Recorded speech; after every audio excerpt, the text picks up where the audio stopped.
people, the headlines, the issues impacting you, all on This Week in Cincinnati on 9 on Your Side.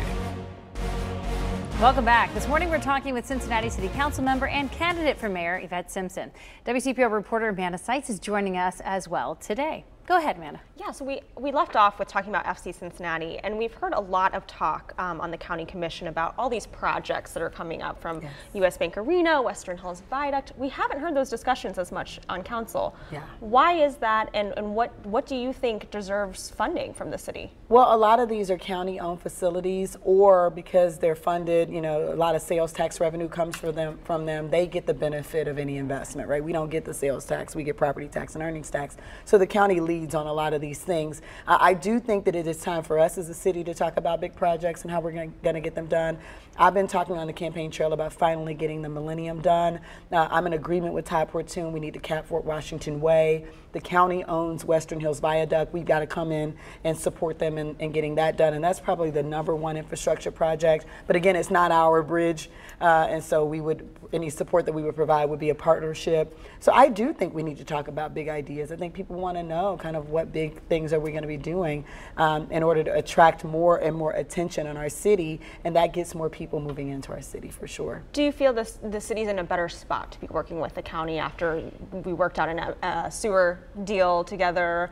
We have a more democratic commission. Is that something you know, I think it's going to be a case-by-case basis. I was the one that actually started by saying we need to start meeting, right? And we've been meeting quarterly to talk about all kinds of stuff. Now, we agreed not to talk about MSD because that was in litigation, but I think that's created a relationship where now we're talking about things more, and we've got to have a partnership. You know, SORTA is something that we've done together. We did the Banks project, for instance, together. We've decoupled in some places, which I've criticized. We didn't do the crime lab together. Great opportunity. We spent $12 million on a building for evidence, and the crime lab is now going to Blue Ash, so we've got to ship all that evidence up. We could have done that together. We decoupled our permitting center. We used to do that together. We spent a bunch of money to rebuild a permitting center, and now any developer has to go both places, and we're still working to pay that money back. So I think there are more opportunities for us to work together. We also need to include the municipalities. We need to talk to the mayor of Blue Ash and Colerain and Anderson and Covington and Newport to get things done as well. Would you ever be in favor of a city-county metro government? I don't think we're there yet. I think that just the politics of that would be very, very dangerous.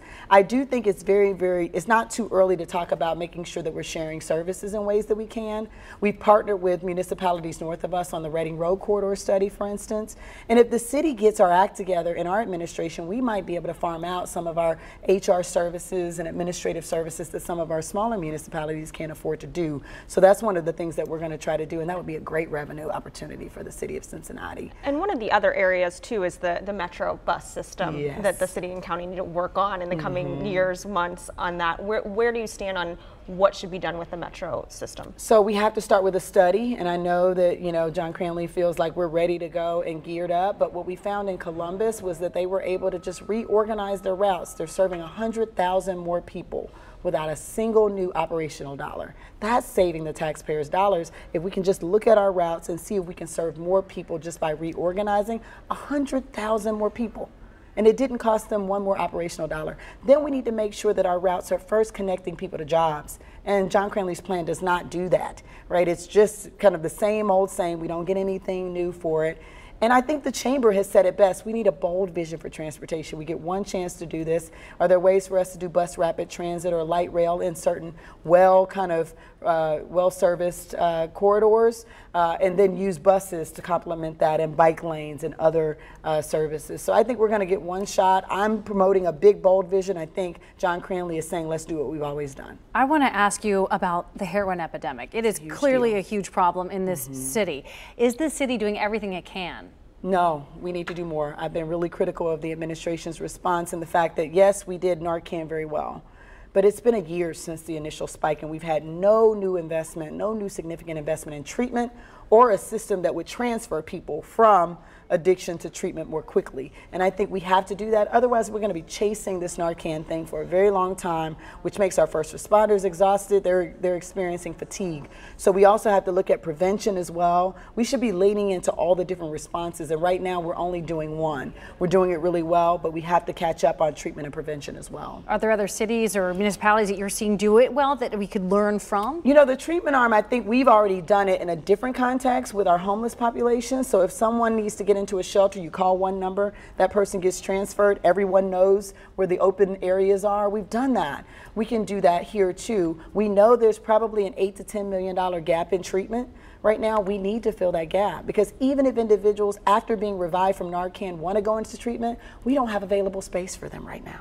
That's a problem. That means, and that's why this year we've seen the number of overdoses, we've seen the number of deaths go up because we're not transferring enough people into treatment. And we know that a person who's addicted to heroin is not only a danger to themselves, but they get in a car and they can kill someone. We have to get these individuals into treatment. Otherwise, we're going to have a big problem on our hands come next year. A reminder that Tuesday, 9 on Your Side will sponsor a mayoral debate in conjunction with Radio 1 and the Society of Professional Journalists. I'll moderate that debate. Amanda will be on the panel along with 9 on Your Side reporter Tom McKee and Radio 1 host Lincoln Ware. You can watch that beginning at 7 live. We will also stream that debate on WCPO.com. Goes a little longer there on WCPO.com.